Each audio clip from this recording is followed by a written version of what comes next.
In August 2022, the government of Nigeria launched a new initiative aimed at using a data-driven approach to generate new funding and investment opportunities for the energy transition in the country.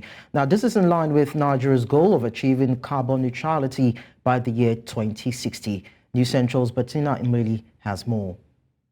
Nigeria, at the 2021 Conference of Parties COP26 meeting in Glasgow, announced a commitment to transitioning her carbon economy to reach net zero by 2060. 2 years after, the country's drive for carbon neutrality is shrouded with uncertainties despite numerous policies targeted at it. How carbon markets work typically is that you're finding a carbon price signal that you're able to leverage to finance emission reductions.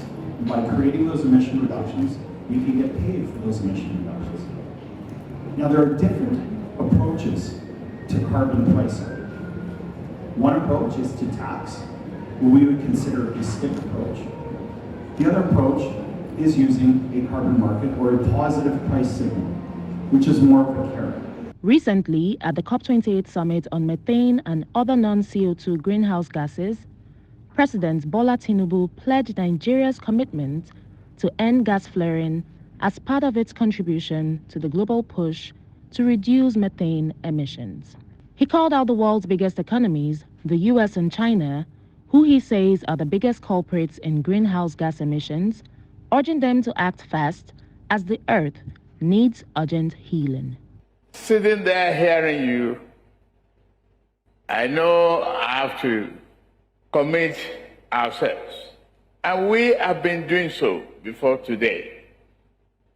We are committed to critical steps to reduce methane emission by ensuring flared gas are eliminated. Nigeria's net zero pathway will result in significant employment opportunities with up to 340,000 jobs created by 2030 and up to 840,000 jobs created by 2060, driven mainly by the power, cooking, and transport sectors. And it will also encourage key players, the private sector most especially, those that are operating in the oil and gas sector, the transport sector, the agricultural sector, all the key sectors will be encouraged to tally along with Nigeria and help to achieve that 20%, which is unconditional.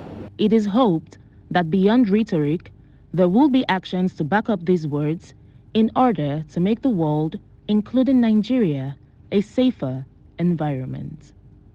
Bettina Nwelih, reporting for News Central. Now, News Central's Bettina Nwelih joins me from Dubai, United Arab Emirates, to discuss this further. Bettina, it's nice to have you join me on the news. Thank you for having me, Lekan. Good evening.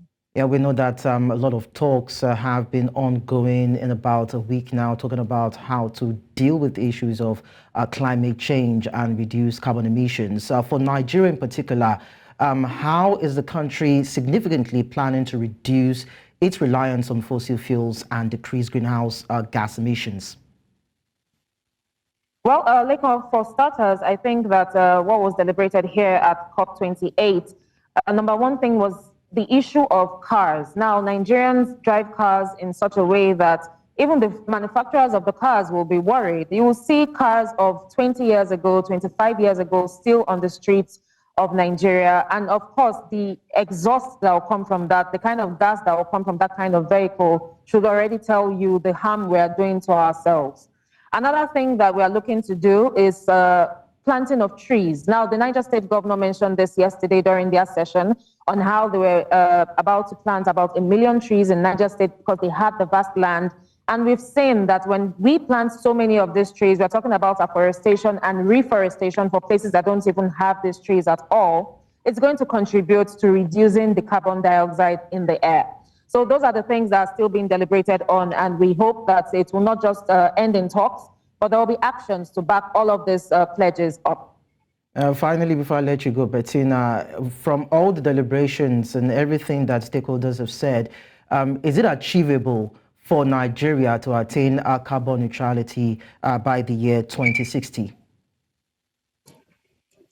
Well, Lekan, I would say it's a 50-50 thing. 50-50 because in the past we've had leaders who would make promises and fail. So the hope is that the current leaders would actually lead, and even the leaders to come would continue from where this one stopped. Now, 2060 is a long time. That's about 37 years from now.